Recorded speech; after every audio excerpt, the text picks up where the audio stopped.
신구약 전체에 게시된 주 예수 그리스도에 관한 진리. 자, 이제 오늘 우리의 두 번째 시간입니다.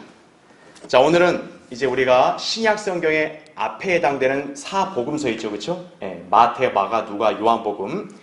자, 이 사복음서의 어떤 이해와 그 다음에 어떤 올바른 관점으로 우리가 이 사복음서를 읽고 공부해야 되는지, 오늘 이제 그 부분을 한번 먼저 살펴보려고 합니다. 지금.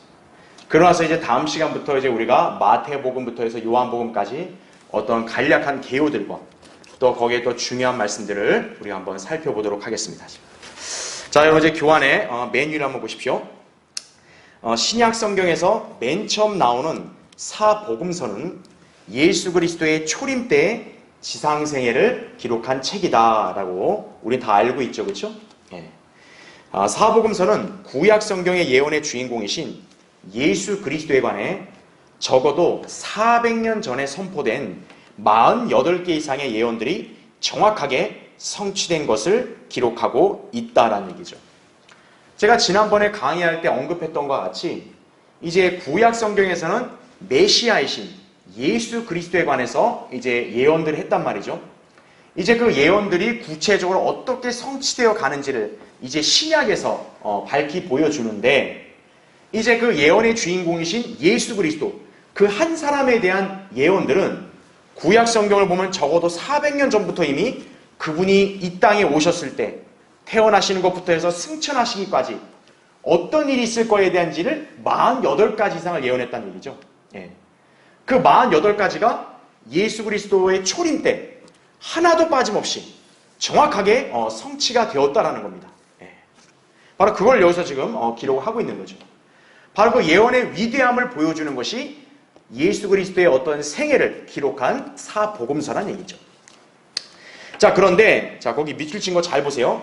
사복음서는 단순히 그리스도의 생애를 조명하려고 기록된 것이 아님을 유의해야 한다는 거죠. 성령께서는 그리스도의 인간적인 삶에 초점을 맞추신 게 아니라 그분께서 어떤 분이신가를 증거하기 위해 사복음서를 기록하신 것이다라는 얘기죠. 그러니까 일반 사람들이 알기로는 그냥 사복음서, 예수님의 어떤 그런 전기를 다뤘다, 어떤 예수님의 어떤 일대기에 관한 기록이다, 그냥 그 정도로만 이해하려고 하는데 그게 아니라는 거죠. 성령께서 사복음서를 우리에게 주신 것은 그분이 지상에서 어떤 삶을 살았는가, 어떤 그런 일대기를 추적하라는 게 아니라 바로 성령님께서는 예수 그리스도가 어떤 분인지를 이렇게 증거하시기 위해서 이 사복음서를 기록하신 거란 얘기죠. 그러니까 사복음서에는 그리스도께서 이 땅에 사실 때 어떤 일들을 했는지에 대해서 자잘한 것들은 기록 안 하세요. 그러니까 여러분이 그걸 잘 알고 있잖아요, 그렇죠? 따라서 성도는 그리스도께서 인간으로 생활하신 사소한 영역까지 알려고 할 필요 없어요. 성령님께서 계시해 주시고 기록해 주신 그 말씀만 봐야지, 기록되지 않은 예수님의 이 땅에서의 다른 어떤 사생활의 영역까지 그런 걸 구태여 캘 이유가 없다고요. 오히려 그렇게 하면 어떻게 되죠? 성경과는 무관하게 인간적인 상상력으로 그리스도의 생애를 꾸며내는 우를 범하게 된다는 거죠. 그럼 결코 진리의 말씀이 될 수가 없는 거죠. 그렇죠? 오류를 퍼뜨리게 된다는 거죠. 자, 성령께서는 그리스도의 지상생애 가운데 꼭 필요한 부분만 기록하신 분명한 목적이 있으시다라는 거죠. 그래서 우리는 복음서에 기록된 내용들만을 중심으로 그리스도께서 어떤 분이신지를 증거하는 이 진리의 말씀들을 그대로 믿고 받아들여야 할 것이다라는 얘기죠. 또 이제 이따 제가 자세히 설명드리겠지만 사복음서는 예수 그리스도에 관한 말씀들이지만 중요한 것은 그것이 교회 시대의 교리로 모든 게 다 적용되는 것은 아니다라는 얘기죠. 그러니까 그에 대한 관점도 우리가 올바로 잘 갖고 이제 우리가 사복음서를 읽고 공부할 때 우리가 올바로 이해하고 깨닫고 여러분이 그 진리의 말씀을 잘 적용할 수 있다는 얘기죠. 자, 그럼 이제 우리가 첫 번째 먼저 복음서의 이해부터 한번 살펴보겠습니다. 사복음서, 즉 마태, 마가, 누가, 요한복음 등은 하나님의 아들이요 인자이신 예수 그리스도의 지상생애를 기록한 성경이다 이거죠. 즉 밑줄 친 대로 예수 그리스도의 영원하심, 인간적인 가계, 이걸 이제 계보라 그러죠. 출생, 죽으심, 부활하심, 그리고 승천에 대한 내용을 서술하고 있다라는 거죠. 그러니까 예수 그리스도는 영원 전부터 원래 계신 말씀이신 하나님이시다. 이거 이제 요한복음에서 이제 소개를 하잖아요. 그렇죠? 그리고 나서 예수 그리스도께서 이 땅에서 이제 다윗의 가문의 그 계보에서 이제 나오셨다라는 것과 그리고 또 죽으심, 부활, 승천까지 이 지상에서 이렇게 사셨던 모든 그런 중요한 내용들을 기록한 거죠.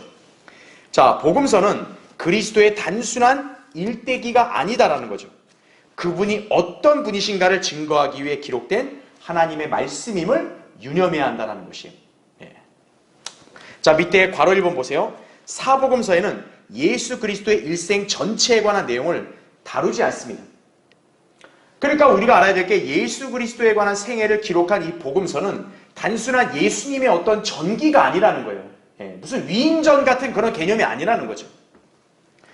복음서는 주님의 공생의 기간 중에 그분께서 사역하신 3년 6개월 동안의 행적을 거의 중점적으로 증거하고 있다 이거죠. 말하자면 예수님께서 자라나신 29년의 기간에 대해서는 단 한 번, 그것도 누가복음의 간략한 12구절에서 말씀한 것 외에는 아예 생략되어 있다는 얘기죠. 만약에 복음서가 우리에게 단순한 어떤 예수님의 어떤 전기를 소개해주는 이야기 형식이라면 예수님의 어린 시절에 있었던 여러 가지 일화들도 언급할 수 있는 거 아니겠어요? 그런데 성령님께서는 사복음서의 거의 대부분의 비중은 30세부터 예수님이 사역을 시작하셔서 승천하시기 전까지 그 기간에 있었던 일들을 거의 중점적으로 다루고 있다는 얘기죠. 그 이후에 예수님이 29살 될 때까지 그때 생활상에 대해서는 성령님께서는 아예 침묵하십니다. 누가복음에서는 12살 때 마리아와 요셉이 예수님을 잃어버렸던 그 사건만을 이렇게 기록하고 있죠. 그럼 왜 성령님께서는 누가복음에만 예수님의 12살 때 있었던 일을 기록한 것인가? 그것도 역시 성령님께서 우리에게 복음서를 주신 목적과 이렇게 무관치 않다는 거예요. 바로 그 대목이 뭐냐면 예수님께서 마리아와 요셉에게 하신 말씀이 이거죠. 내 아버지의 일들을 행하여야 된다. 이거죠. 그러니까 예수님께서는 단순히 인간의 체험을 하시려고 이 땅에 오신 게 아니라는 거죠. 아버지 하나님의 뜻을 이 땅에서 실행하시기 위해서 오신 거란 얘기죠. 바로 그 부분을 독자인 우리 성도들에게 알려주시기 위해서 그 일화를 기록하시고 또 예수님께서 하신 말씀을 우리에게 그대로 증거하신 거란 얘기죠. 그러니까 우리도 그런 관점으로 사복음서를 읽고 공부해야 된다는 얘기예요. 자, 성령님께서는 예수님의 사역 이전의 생애에 대해서는 침묵하신 것이다 이거죠. 자, 그래서 괄호 2번 성령께서는 사복음서를 통해 단순한 그리스도의 지상삶이 아닌 그분에 관한 인격, 사역의 성격, 그리고 예언의 성취 등을 강조하려는 의도가 있으셨던 것이다라는 얘기죠. 그래서 복음서에는 그리스도의 생애 전체를 기록하지 않고 강조하려고 하는 어떤 주제나 또는 말씀들 혹은 그와 연관된 사건들만 기록된 것이다라는 거죠. 성경 스스로도 예수님의 생애 전체를 기록하지 않았음을 밝히고 있어요. 요한복음 21장 25절에 바로 요한이 요한복음을 끝맺을 때 그렇게 기록한 거죠. 예수님께서 하신 모든 기적과 또 그분의 말씀들을 일일이 다 기록했다면 너무나 방대하기 때문에 그걸 보관할 마땅한 곳이 없다는 얘기죠. 성령님께서는 예수님의 공생의 기간 중에 특별히 강조하고자 하는 그런 주제와 연관된 말씀들만 기록하신 거란 얘기죠. 자, 괄호 3번 보세요. 더군다나 성령께서는 그리스도의 생애와 사역에 관해 강조하려는 측면이 다양하다 보니까 총 4복음서를 기록하신 것이다 라는 거죠. 그러니까 성령님께서는 그냥 예수님의 생애 뭉뚱그려서 한 권의 책으로만 기록하신 게 아니라 4복음서를 기록하셨다는 거죠. 왜냐하면 그분의 생애에 관해서 그분이 어떤 분인가를 증거하시기 위해서는 여러 가지 측면으로 조명해 볼 필요가 있기 때문에 그런 거죠. 따라서 성경을 읽는 독자들은 복음서의 기록들이 계시하고 가리키는 방향대로 예수 그리스도를 알고 믿어야 한다는 거죠. 그리하여 예수님의 생애에 관한 이야기에 단순히 초점을 맞추는 게 아니라 그분의 완전한 인격, 또 신격, 그분에 관한 구체적인 증거들, 이런 것들을 이해해야 한다는 얘기죠. 자, 밑에 2번을 보세요. 복음서는 예수님의 일생을 완전하게 기록하고 있지 않지만 계시로서는 하나님과 같이 완전하다는 거예요. 성도는 그리스도의 육신적인 삶에 관심을 갖기보다는 그분에 관한 증거에 초점을 맞춰야 한다는 얘기죠. 왜요?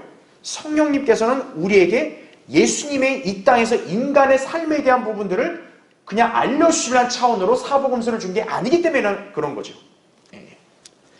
자, 밑에 괄호 1번 보세요. 성경의 권위에 순종하지 않는 자들은 예수님의 생애에 관해 임의로 꾸며내거나 혹은 출처가 불명확한 근거 자료들에 의한 내용들에 관심을 갖곤 한다는 거죠. 성령님께서는 정작 예수님의 어린 시절이나 또 청소년기에 관한 이런 얘기들은 전혀 안 하셨다고요. 그런데 인간들이 막 그런 거에 호기심을 갖고 온갖 상상력을 동원해가지고 이렇게 출처도 불명확한 그런 자료들을 기반해가지고 엉뚱한 이야기를 꾸며낸다는 얘기죠. 그건 결코 하나님의 말씀도 아니에요. 우리는 그것에 어떤 형태로든 신뢰나 관심을 둘 이유가 없어요. 하나님께서는 뭡니까? 결코 예수님의 어린 시절, 성장 배경 이런 것들에 대해서는 누가복음 2장의 기록 외에는 전혀 계시하지 않으셨다라는 것을 잘 기억해 하셔야 돼요. 자, 밑에 이제 괄호 2번 보세요. 복음서들을 이어 맞추어서 그분의 생애에 대한 연결된 이야기를 만들려고 하는 것은 그다지 중요한 작업이 아니다라는 거죠. 왜냐하면 복음서는 우리에게 예수님의 전기를 단순히 알려주려는 차원에서 기록된 게 아니기 때문에 그런 거죠. 성도가 육신을 따라 그리스도를 아는 것에 너무 많이 집착하지 않도록 하나님께서는 예수 그리스도에 대한 일대기를 상세하게 기록하지 않으셨던 것이다라는 거죠. 그래서 사복음서를 보면 예수님의 33년 반 동안의 생애에 관해서요, 생략된 내용들이 상당히 많다고요. 그렇죠? 그러니까 우리는 그 부분을 막 구태여 알려고 억지로 그렇게 애쓸 이유가 없는 거예요. 그렇죠? 우리는 하나님의 그러한 뜻을 존중하여 성경에 기록된 그리스도에 관한 증거들에 초점을 맞추는 것이 바람직하다라는 얘기죠. 자, 이제 그 다음 페이지 넘겨보세요. 자, 맨 위에 괄호 3번. 자, 거기 밑줄을 쳐놨죠. 복음서 기록자들은 결코 그리스도에 대해 묘사하지 않는다. 그들은 그분을 어때요? 보여준다. 이걸 여러분 이해하셔야 돼요. 자, 이건 무슨 뜻이냐면 그들은 그리스도에 관해 자신들의 생각을 결코 말하지 않고 그분이 스스로에 대해 말씀하고 행하신 것들을 기록한 것이다라는 얘기죠. 보통 인간들이 쓴 뭐 자서전이나 어떤 위인전 같은 걸 보면은 그 작가의 주관적인 생각이나 판단이 거기에 개입된 것을 우리가 종종 보게 돼요. 그렇죠? 그러나 사복음서에서 마태, 마가, 누가, 요한 등의 기록자들은 결코 예수 그리스도에 관해서 기록할 때 자신들의 생각이나 또 자신들이 그리스도를 어떻게 바라봤는가 이런 부분들은 절대 기록하지 않았다는 얘기죠. 그들은 그리스도에 관해서 직접 보고 또 직접 듣고 또는 계시를 받은 그대로를 기록했다라는 거죠. 그래서 성경을 읽는 독자들인 우리로 하여금 그리스도가 어떤 분인지를 그대로 그냥 보여준 것뿐이다라는 얘기죠. 따라서 성도는 복음서를 대할 때 단순한 일대기를 읽는 차원이 아니라 그리스도에 관한 살아있는 말씀들을 읽고 공부한다는 자세로 접근해야 한다는 얘기죠. 자, 괄호 4번 보십시오. 비록 사복음서가 하나의 전기로서는 의도적으로 전체를 기록하고 있지 않지만 그 자체가 완벽한 하나님 말씀이기 때문에 그리스도에 관한 계시도 완벽하다는 얘기죠. 그러니까 복음서가 예수님의 33년 반 동안의 지상생애를 다 결국 기록한 게 아니잖아요. 그러니까 생략되고 건너뛰고 이런 것들이 많아요. 그러니까 예수님의 생애에 관해서 이야기로 서술하려다 보면 이렇게 논리적으로 연결이 안 될 수 있죠. 그러나 그렇다고 해서 복음서의 기록이 부실하다든지 뭔가 허점이 있거나 이런 게 아니라는 거죠. 예수 그리스도에 관한 증거를 계시한 부분에 있어서는 완벽한 하나님의 말씀이다라는 얘기예요. 성도는 복음서들을 통해 예수님의 생애의 모든 것들을 분명 알지 못해요. 예수님의 청소년기가 어땠는지 우리는 모른다고요. 그러나 그렇다고 해서 우리가 그분에 대해서 정확히 모르진 않아요. 복음서만으로도 우리는 그분에 관한 증거를 정확하게 인지하고 이해할 수 있다는 얘기죠. 자, 밑에 이제 3번을 보세요. 자, 거기 밑줄 쳐놨죠?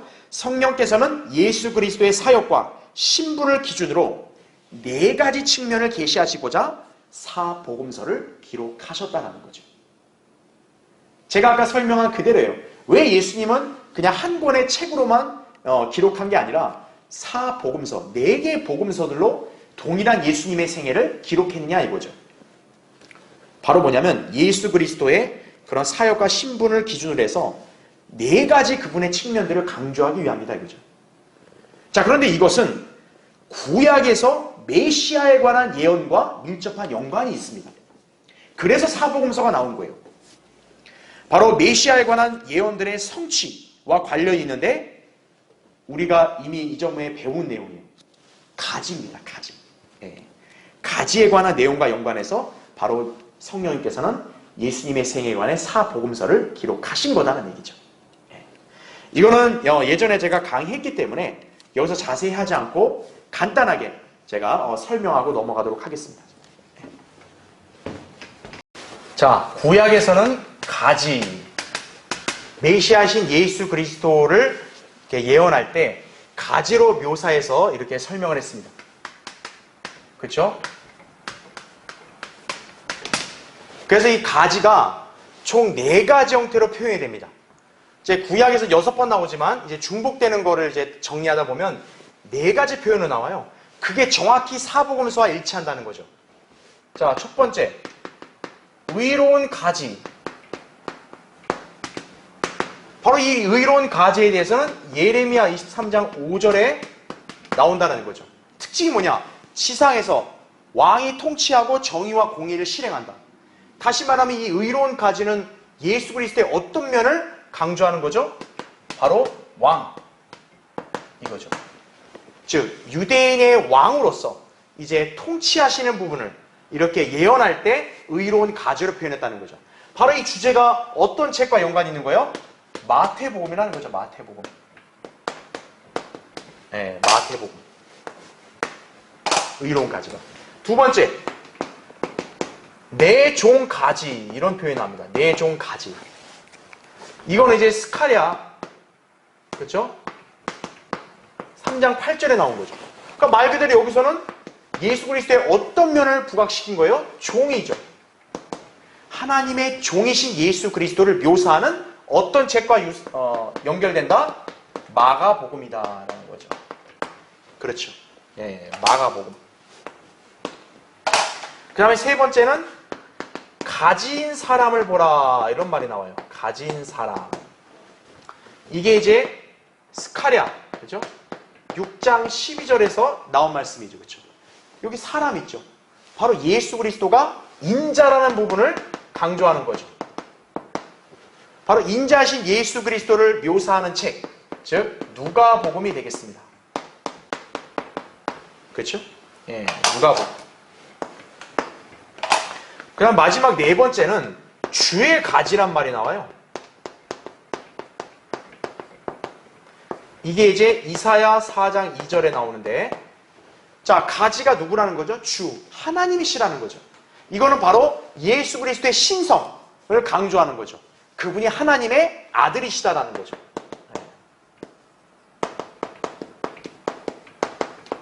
바로 이 주제를 묘사하는 책이 뭡니까? 그렇죠. 우리가 잘 아는 요한복음이다. 이거죠. 요한복음.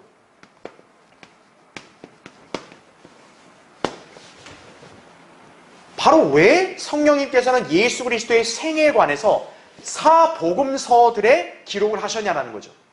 바로 구약에서 메시아에 관해서 예언한 이 가지라는 그 내용과 이렇게 연결될 수 있도록 이렇게 예수 그리스도의 4가지 신분과 그 다음에 그분이 행하시는 일들과 연관해서 이렇게 강조점을, 이렇게 측면을 부각시키기 위해서 이렇게 기록했다. 이렇게 여러분 이해하시면 되는 거죠. 그렇죠? 예. 자, 그래서 이것은 신약에서만 볼 수 있는 현상으로 결코 우연한 것이 아님을 증명하고 있는 거죠. 그렇죠? 예.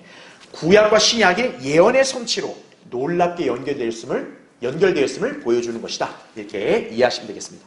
자, 이제 두 번째 주제.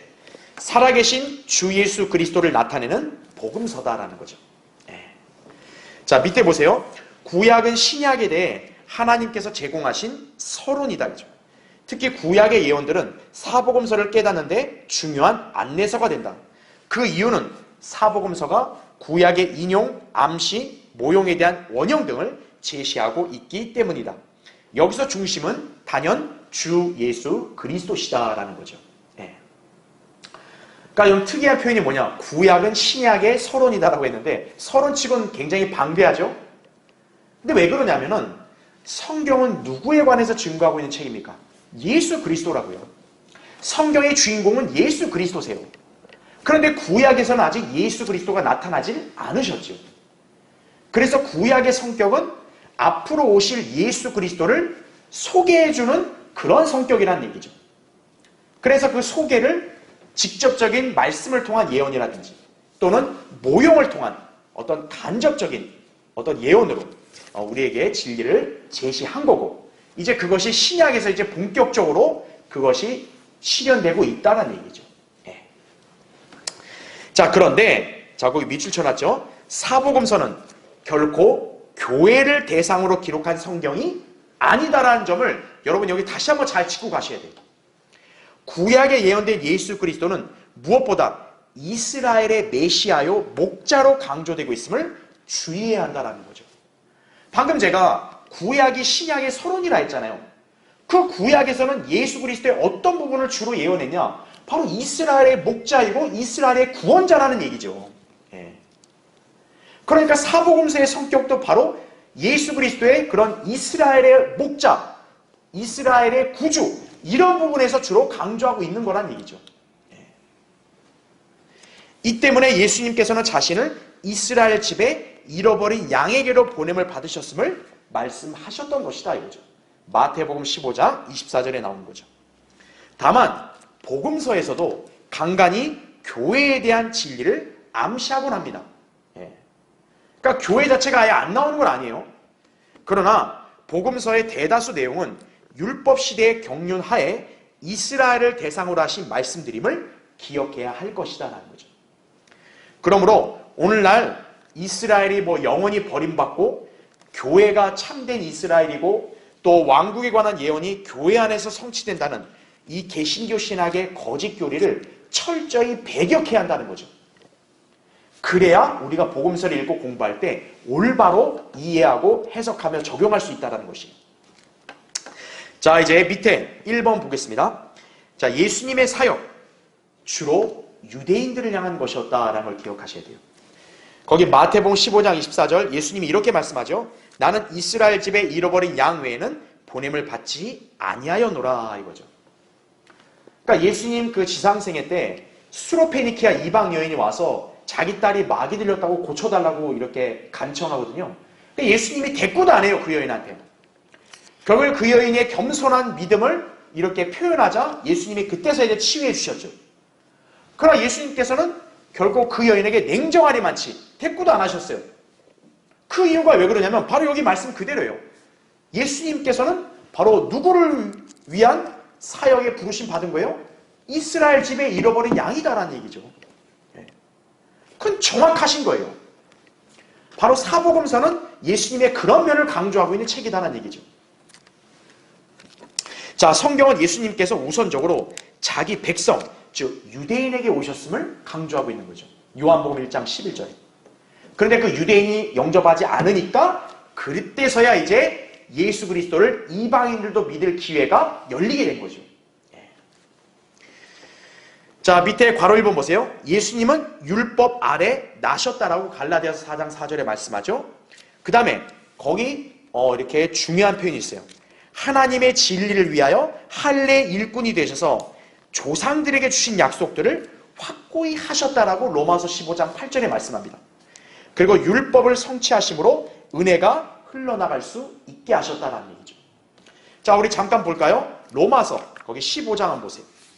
자, 로마서 15장 거기 8절을 보면요. 이제 내가 말하노니 예수 그리스도께서는 하나님의 진리를 위하여 할례 일꾼이 되셨으니 이는 조상들에게 주신 약속들을 확고히 하시고 이렇게 나오죠. 여러분, 할례는 누가 받는 거예요? 유대인들이 받는 거죠. 이방이나 교회는 할례와 아무 관계가 없어요. 그렇죠? 그래서 여기 조상들이 했을 때는 당연히 누굴 가리키는 거예요? 이스라엘을 가리키는 거예요. 즉 예수 그리스도는 이스라엘을 위한 사역자라고 지금 성경에서 기록하고 있는 거죠. 자, 그렇다면 이방인들은 어떻게 될까요? 거기 16절 보세요. 자, 바울이 이렇게 고백합니다. 이는 나로 이방인들을 위한 예수 그리스도의 일꾼이 되게 하시어 하나님의 복음을 수행하게 하심으로써 이방인들을 제물로 드리는 일이 성령으로 거룩하게 되어 받으실 수 있도록 하심이라. 그러므로 내가 예수 그리스도를 통하여 하나님께 속한 그 일들에 대해 자랑할 것이 있느니라. 그리스도께서 이방인들을 순종하게 하시려고 나를 통하여 이룩하신 것들 외에는 어떤 것도 내가 감히 말하지 아니하겠노라 하면서 막 계속 설명하죠. 아하, 이방인들을 위한 일꾼은 하나님께서 누굴 세우신 거예요? 사도 바울을 세우셔서 예수 그리스도를 대신하게 하셨다라는 얘기죠. 자, 이것도 잠깐 설명드리면요. 자, 여러분 우리가 이제 익숙하게 알고 있는 구절이 뭡니까? 로마서 1장 16절에 그리스도의 복음을 부끄러워하지 않으니 이는 이 복음이 믿는 모든 사람을 구원에 이르게 하는 하나님의 능력이 됨이라. 첫째가 유대인에게 또한 헬라인에게로다라는 거죠. 우리가 이 구원에 관한 순서를 볼 때도 유대인이 우선이다라고 그러죠. 그렇죠? 예. 그래서 사도행전에서도 이 하나님의 은혜의 복음을 증거할 때도 먼저 유대인들에게 전합니다. 근데 유대인들이 거부해버리니까 이제 바울이 아예 이방인들에게로 발길을 돌리겠다. 그렇게 사역의 방향을 계속 바꾼 거죠. 그래서 유대인이 우선이고 그 다음에가 이제 이방인이에요. 자, 우리가 여기서 볼 게 뭐냐면 이 구원, 예수 그리스도께서 행하신 이 구원의 역사, 이것은 유대인만을 위한 게 아니라 분명 이방인을 위한 것도 된다라는 거예요. 그렇죠? 자, 그런데 예수 그리스도가 이 땅에 오셔서 이제 사역을 하실 때는 그분은 할례 일꾼이라 그랬죠. 예. 그러니까 다시 말하면 예수 그리스도가 사역을 하실 때는 유대인, 이방인 중에서 우선적으로 누구를 위해서 사역하신 거예요? 유대인을 위해서 사역하신 거란 얘기죠. 그래서 예수 그리스도를 뭐라 그래요? 할례 일꾼. 바울이 표현한 거예요. 바로 예수 그리스도는 유대인을 위한 일꾼으로서 이 지상에서 사역을 하셨다는 얘기죠. 바로 예수 그리스도께서는 이렇게 유대인들을 위해서 직접적으로 사역을 하신 거예요. 자, 그렇다면 예수 그리스도는 그러면 이방인들을 위해서는 그럼 어떤 일을 하셔야 되냐 이거예요. 근데 우리가 알 건 뭡니까? 예수 그리스도는 십자가 사역을 완성하시고 나서 어때요? 승천하셨잖아요. 그렇죠. 네. 그러면 예수님은 이방인을 위해서 사역을 어떻게 하시냐라는 얘기예요. 바로 예수 그리스도가 승천하시고 나서 이 이방인들을 위한 일꾼, 이방인들의 사도를 세우신 인물이 누구예요? 그렇죠. 사도 바울이죠. 네. 그래서 우리가 알아야 될 게 뭡니까? 분명히 예수 그리스도는 이 땅에 계실 때는 유대인들을 위한 할례 일꾼으로 사역을 하셨어요. 그래서 그분의 사역을 조명하는 사복음서는 분명히 이런 성격으로 이렇게 서술됐다는 얘기죠. 그렇지만 예수 그리스도의 사역은 이방인들도 포함을 해야 돼요. 이방인들도 포괄적으로 이렇게 그 사역에 해당이 돼야 돼요. 하지만 예수님은 이방인들을 위해서 직접적인 사역을 하신 것은 아니라는 거죠. 대신 그 사역을 어떻게 한 거예요? 이어받은 인물이 바로 사도 바울이라는 얘기죠. 그래서 아까 우리 로마서 15장에 읽었던 대로 주님께서는 바울을 이방인들을 위한 일꾼으로 삼으셨다는 얘기예요. 그래서 예수 그리스도를 대신해서 이방인들을 위한 사역을 펼칠 수 있게 하셨다는 얘기죠. 그래서 구원의 순서와 어떻게 보면 맥락이 잘 이어지는 거예요. 아하, 구원이 유대인 다음 이방인 이렇게 가잖아요. 그렇죠? 그것처럼 예수 그리스도는 일단 유대인을 위한 사역을 이 지상에서 펼치셨고 그 다음 이방인을 위한 사역은 그분이 직접 하신 게 아니라 바울에게 그것을 위탁하셨다는 얘기죠. 그래서 바울이 그걸 이어받아서 사역을 수행한 것이다. 이렇게 여러분이 이해하시면 된다는 얘기죠. 네. 자, 이제 그래서 괄호 2번 보시면 십자가까지는 율법적이고 유대적인 색이 강하다는 사실을 주제한다라는 거죠. 네. 그러니까 사복음서를 보면은 이 은혜 시대에 사는 그리스도인들의 교리와 뭔가 일치되지 않는 부분들이 많아요. 왜 그러냐? 바로 십자가 이전까지는 그 사복음서에 기록된 말씀들을 볼 때 유대인들에게 해당되는 그런 구절들이 많다는 얘기죠. 산상설교, 이건 은혜가 아니라 율법이라는 얘기죠. 예. 왜냐하면 바로 그 말씀들을 받는 대상이 누구니까? 유대인들이니까. 그렇죠. 자, 이제 그 다음 페이지 넘겨보세요. 자, 메뉴에 2번 보십시오. 은혜의 교리들은 복음서들이 아니라 서신서들, 특히 바울 서신들에서 주로 발견이 되죠. 하지만 그 교리들은 그리스도의 죽으심과 부활에 근거를 두고 있으며 또 그분이 하신 말씀 속에서 움트는 위대한 진리들에 근거한다 이거죠. 그래서 서신서들에서는 이 진리들이 비로소 펼쳐지는 것이다 라는 거죠.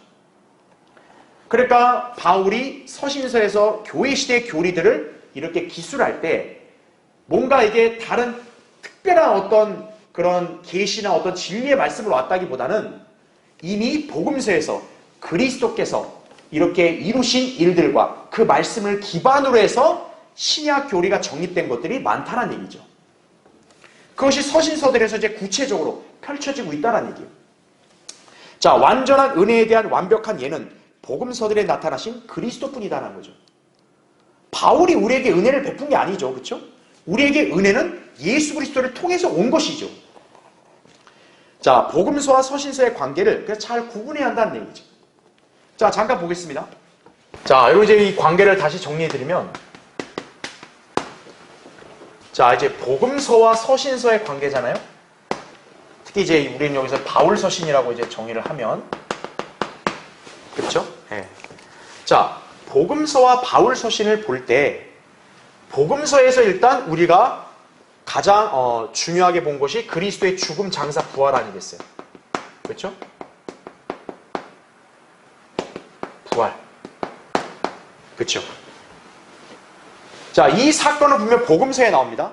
그러나 이것이 이제 신약 시대에 사는 죄인들을 위한 하나님의 은혜의 복음이다. 이것을 이제 바울 서신에서 본격적으로 이거를 이제 구체화시키는 거죠. 예.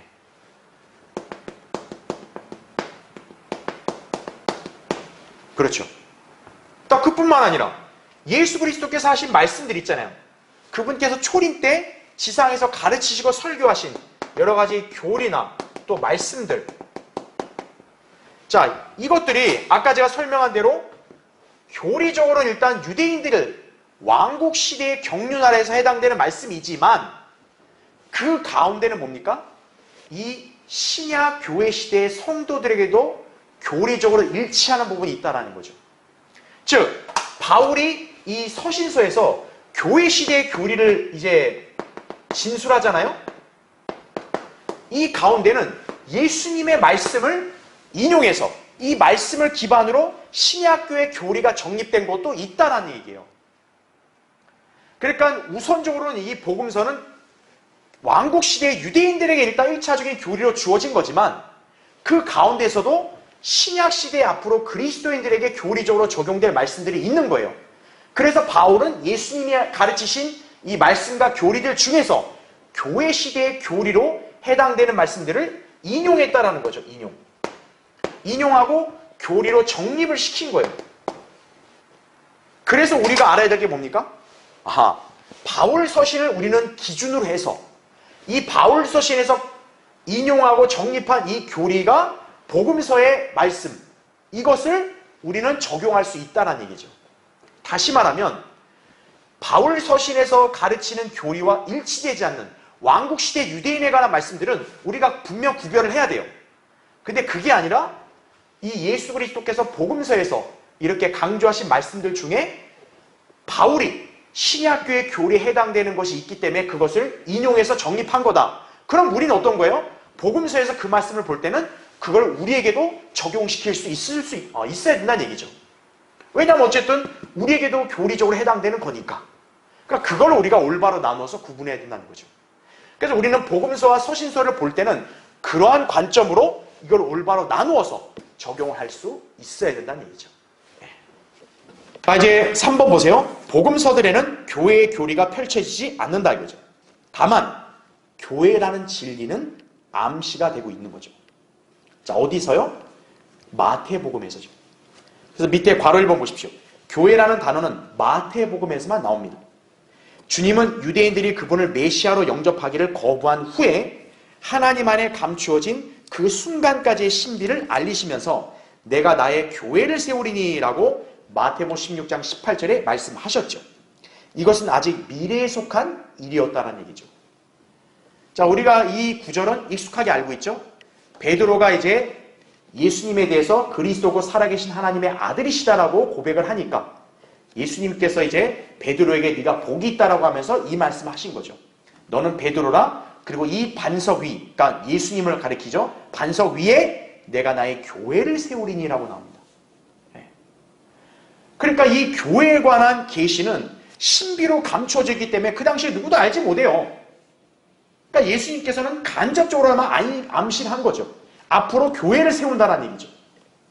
그러니까 그건 그 당시가 아니라 이제 장차 있을 일을 미리 알려주신 거란 얘기죠. 자, 괄호 2번 보세요.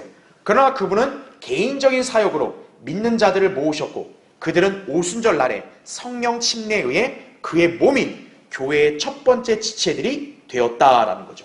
고린도서 12장 12절 13절, 에베소 1장 23절. 바로 교회는 뭡니까? 그리스도의 몸이죠. 예. 보이지 않는 영적인 몸, 유기체죠. 근데 그 그리스도의 몸은 어떤 사건이 선행되어야만 마침내 태어날 수 있는 거예요? 십자가의 구속인 거죠.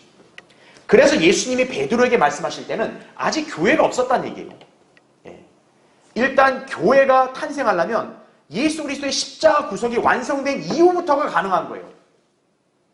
그런데 본격적으로 그리스도의 몸이 형성이 된 시기는 언제입니까? 사도행전 2장의 오순절 때 성령이 강림해서 성령 침례를 제자들이 받고 난 이후부터 이제 그리스도의 몸이 형성이 된 거죠. 바로 예수님의 제자들인 이 사도들이 그리스도의 몸을 최초로 먼저 형성한 기초들인 거죠. 예. 그래서 사도들과 선지자들을 기초라고 성경에서도 기록하고 있잖아요. 그렇죠? 예. 자, 괄호 3번 보십시오. 복음서들은 모욕을 당하신 메시아와 땅에서 연합한 유대인 제자들의 무리를 나타내죠. 자, 이들이 어떻게 보면 예수님을 중심으로 모임을 가진 거니까 지역교회 개념이 되는 거죠. 그렇죠? 그러나 아직 그들은 그리스도의 몸에 속한 어떤 유기체의 교회가 이렇게 형성된 건 아니란 얘기죠. 예. 그러나 이제 서신서들은 영광 중에 계신 그리스도의 몸으로서 천상에서 그분과 연합한 교회를 나타낸다는 얘기죠. 에베소 1장 3절부터 14절에. 왜냐하면 이제 십자가 구속도 완성됐고 또 성령께서 강림하셨기 때문에 이제는 그리스도의 몸이 형성이 됐잖아요. 이제 이방인들이 복음을 통해서 이제 예수 그리스도의 몸 안으로 들어갈 수 있게 됐고 이제 그리스도의 몸인 교회가 온전하게 갖추어지게 된 거죠. 그러니까 바울 서신부터는 이제 천상에 속한 그리스도의 신부이자 그분의 몸된 교회를 이제 설명하고 있는 거죠.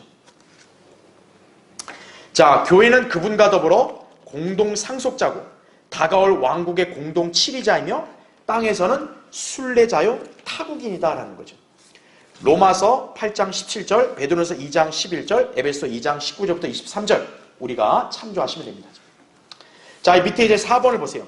복음서들은 선지자, 제사장, 그리고 왕으로서의 세 가지 직분을 가지신 그리스도를 나타낸다는 거죠.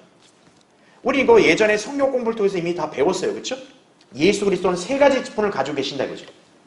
자, 이 점을 당시 동방의 현자들이 예수님 앞에 바친 예물들로 상징하고 있는 거죠. 거기 마태복음 2장 11절 기재된 거 보시면 그들이 그 집에 들어가서 그 어린아이가 이제 예수님이 어린아이 때 이제 동방 현자들이 찾아와서 경배를 드리는 거죠. 그래서 그때 거기 9절 기록된 거 보면 보물함을 열어서 자, 뭐를 예물로 드립니까? 황금, 유향, 모약이죠. 바로 이게 예수님의 세 가지 직분을 이렇게 상징하는 거죠. 자, 밑에 이제 괄호 1번 보세요. 선지자로서의 그분의 사역은 구약의 선지자들의 사역과 본질적으로 다르지 않습니다. 자, 그분이 유일한 선지자가 되게 하는 것은 그분의 인격과 위엄인 것이죠. 그러니까 다른 선지자들과는 위상은 다르죠. 그렇죠? 그러나 예수 그리스도께서 선지자로서 사역하신 것은 구약의 선지자들과 성격이 크게 다르지는 않다는 얘기예요. 자, 신명기 18장 18절 19절에 하나님께서 모세에게 이런 말씀하신 거죠. 내가 그들의 형제들 가운데서 너와 같은 한 선지자를 그들에게 일으켜서 내 말들을 그의 입에 두리라. 그리하면 그는 내가 그에게 명령할 모든 것을 그들에게 말하리라. 그가 내 이름으로 말할 내 말들에 경청하지 않는 자는 누구라도 내가 그에게 그것을 요구하리라. 이렇게 기록되어 있죠.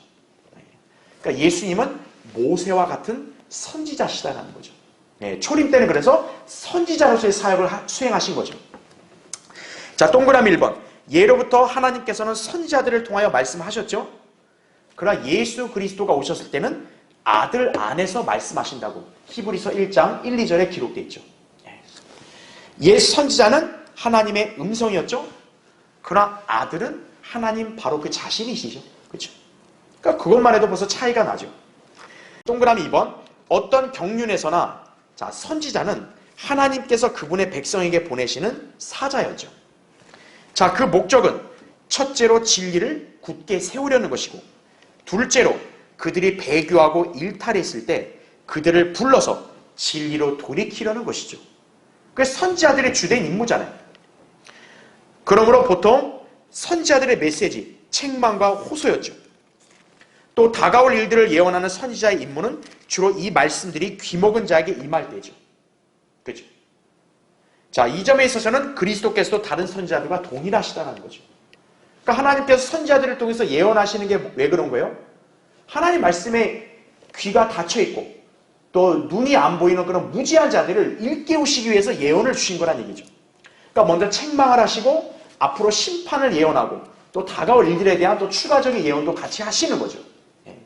예수 그리스도도 바로 그렇게 사역하셨다는 얘기예요. 자, 이제 밑에 괄호 2번 보세요. 그리스도께서 가지신 제사장으로서의 직분은 그분의 선지자 사역을 보완하는 것이다라는 거죠. 자, 밑에 1번 보세요. 선지자는 하나님의 대리인으로 백성에게 나아가죠. 그렇죠? 자, 반대로 제사장은 뭘까요? 백성의 대리인으로서 하나님께 나아가는 거죠. 그러니까 하나님과 백성 사이를 연결하는 데 있어서 중요한 일꾼들이 바로 선지자와 제사장인 거예요. 그렇죠? 자, 백성의 많은 죄 때문에 제사장은 하나님께 나아갈 때 희생 제물을 드려야 되죠. 그리고 백성의 궁핍함 때문에 제사장은 동정심을 갖고 그들을 위해서 중보를 해야 되죠. 그게 히브리서 5장 1, 2절과 8장 1절부터 3절에 설명되어 있는 말씀이죠. 자, 동그라미 2번. 그래서 거기 밑줄 친 거 보시면 그러므로 그리스도께서는 십자가에서 흠없는 자신을 하나님께 드려 대제사장의 사역을 시작하셨고 지금은 그분의 백성을 동정하시고 항상 살아계셔서 중보하신다는 얘기죠. 그러니까 선지자로서 예수 그리스도께서는 하나님께로부터 보내심을 받아 백성들에게 왔죠. 말씀을 전했죠. 또 이제 그 백성들을 어떻게 하는 거예요? 이제 하나님께 나아가게 하기 위해서는 이들의 죄들을 사할 필요가 있잖아요. 근데 예수님은 다른 인간 제사장들과 달리 어떤 동물의 제물을 가져오는 게 아니라 그분 자신이 희생 제물이 되시는 거죠. 그래서 이렇게 속죄 사역을 완성하신 거고 지금은 이제 그분을 믿는 성도들을 중보하고 계신다는 얘기죠. 그래서 히브리서 거기 7장 25절 기록을 보면 그러므로 그는 또한 자기를 통하여 하나님께 나아오는 자들을 끝까지 구원하실 수 있으니 이는 그가 항상 살아계셔 그들을 위하여 중보하심이라 이렇게 말씀하고 있는 거죠. 자, 요한복음 17장에 예수님이 아버지께 중보 기도를 했죠. 그게 어떻게 보면 예수님이 바로 성도들을 위해서 중보하시는 한 방식이 되는 거죠. 그렇죠? 자, 맨 밑에 괄호 3번 보세요. 그리스도께서 가지신 왕으로서의 직분의 영역과 특성은 다윗의 언약 속에서 정의되어 있다 이거죠. 사무엘하 7장 12절부터 16절. 그 유명한 다윗의 언약이죠. 그렇죠? 자, 선지서들에서 이제 그것이 설명이 되고 신약에 의해서 마침내 확증이 되는 거죠. 그래서 사복음서에서는 예수 그리스도를 다윗의 아들이라는 표현으로 그분을 소개하고 있는 거예요. 바로 뭐냐면 예수 그리스도가 다윗의 보좌에 앉을 정통성을 가진 왕이라는 것을 증거하는 거죠. 네. 자, 신약은 결코 다윗의 언약과 자, 그 다음 페이지 보세요. 그에 대한 선지자들의 설명을 폐기하거나 변경하지 않는다는 걸 기억하셔야 합니다. 자, 밑에 동그라미 1번 보세요. 신약은 선지자가 본 환상에 없었던 세부 사항을 기록하고 있다는 거죠. 자, 산상설교는 메시아 왕국의 현저한 특색을 이루는 의의 개념을 상세히 설명하고 있다는 거예요. 자, 구약에서는요, 메시아께서 이 땅에서 의를 이루시고 또 공의를 가져오시고 통치하신다, 이런 말씀은 있습니다.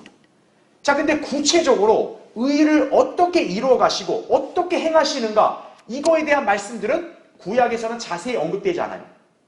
그럼 그게 어디서 제시가 되냐? 바로 신약의 사복음서에 있는 산상설교에서 나타난다는 얘기죠. 그러니까 산상설교를 우리가 천년왕국 헌법이라고 얘기하잖아요. 바로 그게 뭐냐면 구약에서 예수 그리스도가 의를 행하시고 공의로 통치하실 건데 어떻게 그 공의로 통치하실지를 구체적인 그런 규례가 나오는 게 산상설교 아니겠어요? 그렇죠? 바로 그게 신약에서 제시되고 있다는 얘기입니다. 그래서 이사야 11장 2절부터 5절, 예레미야 13장 5절 6절, 33장 14절부터 16절, 이제 그 말씀이 산상설교와 연관되어 있는 거다, 이렇게 이해하시면 돼요.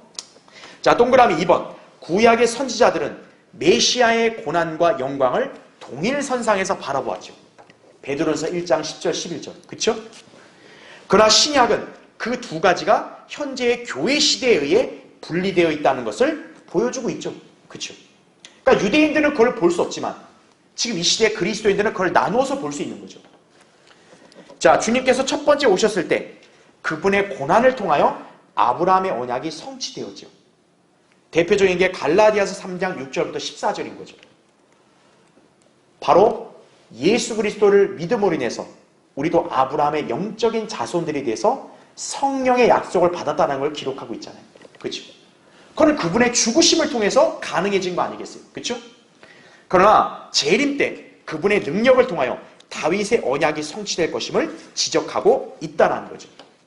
천사 가브리엘이 누가복음 1장에서 그분에게는 다윗의 보좌가 주어졌다고 얘기하죠. 야곱의 집안을 영원히 통치할 거라고 말씀하고 있죠. 그러나 그것은 초리 때는 성취되지 못했어요. 유대인들이 거부했기 때문에. 이제 그건 장차 재림 때 성취될 것이다 라는 얘기죠. 그러면 다윗의 언약도 재림 때 가서야 비로소 궁극적으로 이루어지게 된다는 얘기죠. 자, 동그라미 3번 보세요. 그리스도께서는 결코 교회의 왕이라 불리지 않으시죠. 그러니까 여러분 잘 아셔야 됩니다. 교회의 왕이라고 예수 그리스도를 칭하진 않아요. 왕이란 말은 하나님의 칭호들 중에 하나예요. 그래서 교회는 이스라엘과 함께 썩지 아니하시고 보이지 아니하시고 영원하신 왕을 높이며 경배를 할 수 있습니다. 디모데전서 1장 17절에 보면 그게 나와요. 그렇죠? 그러나 중요한 거는 교회는 장차 물리적으로 예수 그리스도 밑에서 통치를 받는 백성이 되는 게 아니에요. 교회는 뭡니까? 그분과 함께한 공동 상속자로서 그분과 함께 통치하는 통치자들이에요, 우리는. 그러니까 나중에 왕국 백성과는 우리와 위상이 다르다는 얘기예요. 그리스도인들은 예수 그리스도가 물론 전체적으로 왕이시긴 하지만 우리에게 있어서는 왕이 아니라 우리에게서는 신랑이 되시고 또 그분과 함께 지상에서 공동 상속을 받아 통치하실 분이다라는 얘기죠. 그래서 그리스도인들은 왕국 백성들이 아닌 왕국의 공동 상속자요 치리자들이다라는 걸 기억하셔야 돼요. 그래서 우리를 뭐라고 얘기합니까? 계시록 1장 6절과 5장 10절에 보면 왕들이자 또 제사장들 또는 왕 같은 제사장이라고 베드로전서 2장 9절에 그렇게 우리를 지칭하고 있는 거죠. 그러니까 우리의 이상은 다른 시대의 그런 성도들과 다르다는 걸 기억하셔야 돼요. 자, 밑에 5번. 복음서들의 문자적인 해석을 통한 교리적인 적용과 영적인 적용을 구별해야 한다는 거예요. 복음서들에 있는 많은 내용이 엄격한 교리적 적용에 있어서는 유대인과 왕국에 속하지만 하나님의 생각을 계시하는 것으로서 영원한 원칙들에 근거한다고 볼 수 있다 이거죠. 따라서 세대적으로 그 위치가 어디 있든지 간에 교회, 즉 그리스도인들에게는 영적인 적용도 할 수 있다는 거죠. 그래서 제가 아까 설명한 그와 같은 맥락인 거예요. 복음서를 무조건 무시하면 안 된다는 얘기죠. 복음서에서도 그리스도인들이 영적 교훈을 받을 수 있는, 그래서 적용도 할 수 있는 그런 진리들도 다소 있다라는 거죠. 자, 마지막 6번을 보세요. 사복음서가 모두 동일하게 증거하는 것에는 특별한 중요성이 있습니다. 자, 마태, 마가, 누가, 요한을 보면 어떤 복음서에는 있고 어떤 복음서에는 없는 그런 사건들도 있지만 4개의 복음서에 다 언급되는 중요한 내용들도 있다는 거죠. 그럼 뭔가 성령님께서 강조하는 바가 다르다는 걸 우리가 알 수 있는 거죠. 그렇죠? 자, 먼저 살펴보면 괄호 1번 모두 똑같이 유일하신 한 분을 계시하고 있다는 거죠. 그러니까 마태복음은 왕, 마가복음은 종, 누가복음은 인자, 요한복음은 하나님의 아들, 각각 이렇게 다른 측면으로 기록되었다고 해서 그 마태복음에는 그냥 왕만 그렇게 봐야 되냐? 그건 아니라는 거예요. 예. 마태복음은 왕이신 예수 그리스도를 강조하지만 동시에 뭐예요? 그분의 종 되신 모습, 또 인자로서의 모습, 또 신성을 가진 하나님의 아들로서의 모습도 이 복음서에는 다 나타난다는 얘기죠. 반면에 마가복음에서는 종의 부분을 부각시켰지만 동시에 그분이 왕이시고 또 인자이시고 또 하나님의 아들이라는 측면도 그 복음서에는 나타나고 있다는 거죠. 그러니까 무조건 우리가 딱 자르듯이 무조건 분리하지 말고 그 한 분을 다 이렇게 골고루 계시하고 있다. 그렇게 여러분 이해하시면 된다는 얘기죠. 문체가 다르고 그분을 보여주는 사건들이 때때로 다르고 그분을 나타내는 독특한 특성이 서로 다르지만 항상 그분은 동일한 그리스도시다라는 거죠. 이 사실만으로도 우리가 사복음서는 영감받은 책임을 우리가 충분히 확신할 수 있다는 거죠. 자, 그 다음에 괄호 2번 복음서 기록자들은 모두 침례인 요한의 사역을 기록하고 있죠. 왜요? 침례인 요한은 예수 그리스도의 길을 예비하는 선두주자이기 때문에 예수님이 이 땅에 오신 목적과 굉장히 연관된 중요한 인물이기 때문에 그의 사역에 대한 건 다 기록되어 있는 거죠. 괄호 3번 오병이어의 기적을 기록하고 있죠. 5,000명 먹이신 사건. 왜냐하면 이게 앞으로 대환란 때 다시 한번 재현될 일이라는 것을 예표하기 때문에 그런 거죠. 괄호 4번 모두 그리스도께서 이렇게 선지자 미카의 예언대로 자신을 왕으로 제시하신 것을 또 기록하고 있죠. 그 다음에 괄호 5번 모두 유다의 배반, 베드로의 부인, 재판, 그리스도의 십자가 처형과 말 그대로 부활을 기록을 하고 있죠. 자, 이것은 그리스도께서 세상에 오셔서 해야 할 가장 중요한 일이 바로 죽으시는 것, 그리고 하나님께서 늘 가지고 계시며 사람에게 주려고 하시는 모든 복들은 그 죽음으로부터 흘러나온다는 사실을 우리에게 알려주는 거죠. 그러니까 예수 그리스도의 죽으심은 우리 인간들의 입장에서는 굉장히 중요하고 아주 우리에게는 복된 그런 사실이라는 얘기죠. 그러니까 사복음서에서 그걸 다 강조하고 있는 거예요. 괄호 6번 모두 부활하신 그리스도께서 하신 사역을 기록을 하고 있다는 거죠. 그 다음에 괄호 7번 그분의 재림도 증거하고 있다는 얘기죠. 자, 여러분 이렇게 이제 복음서를 잘 이해하시면 됩니다.